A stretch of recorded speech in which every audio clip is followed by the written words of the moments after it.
बिस्मिल्लाहिर्रहमानिर्रहीम। मेरे भाइयों और बहनों, रब्बुल आलमीन की मोहब्बतों का क्या कहना।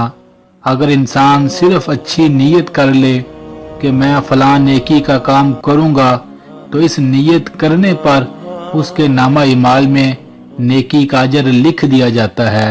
सुभान अल्लाह।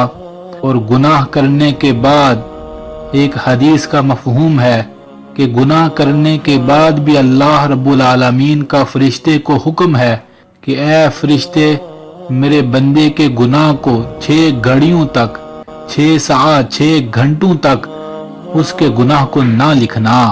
सुभान अल्लाह।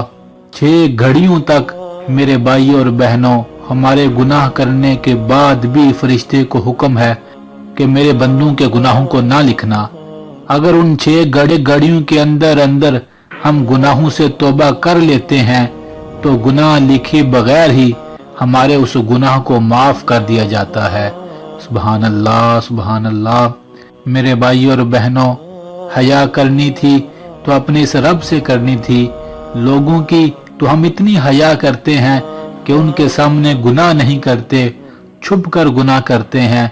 लेकिन वो करीम रब जो दिलों के बेत भी जानता है, कभी हमने गुनाह करते वक्त सोचा कि इस वक्त इस हाल में मेरा करीम, मेरा पाक रब हमें देख रहा है और मैं गुनाह कर रहा हूँ। मेरे भाइयों और बहनों, हत्तल इम्कान कभी भी कोई गुनाह नहीं करना चाहिए, लेकिन अगर गुनाह हो जाए तो फरिश्ते के गुनाह लिखने से पहले पहले शर्मसार होकर अपने रब को मना लिया करें, तौबा कर लिया करें, अपने रब से माफी मांग लिया करें। अपने गुनाहों से माफी मांगते रहना चाहिए, क्यों कि मेरा रब अपने बंदे की तौबा पर बहुत खुश होता है। मेरे भाइयों और बहनों, आइए हम भी अपने गुनाहों से माफी मांगकर अपने रब को खुश करते हैं। ऐ अल्लाह, हम भी अपने तमाम गुनाहों पर शर्मसार हैं, शर्मिंदा हैं, तौबा करते हैं। ऐ अल्लाह, हम सब के भी तमाम गुनाहों को माफ फरमा दे। आमीन। अल्लाह से दुआ है, अल्लाह तमाम उम्मत के, तमाम लोगों के तमाम सगीरा कबीरा गुनाहों को माफ फरमाए। आमीन।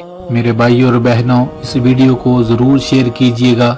बेशक दीन की बात दूसरे मुसलमानों तक पहुंचाना बहुत बड़ा नेकी का काम है। जज़ाकल्लाह।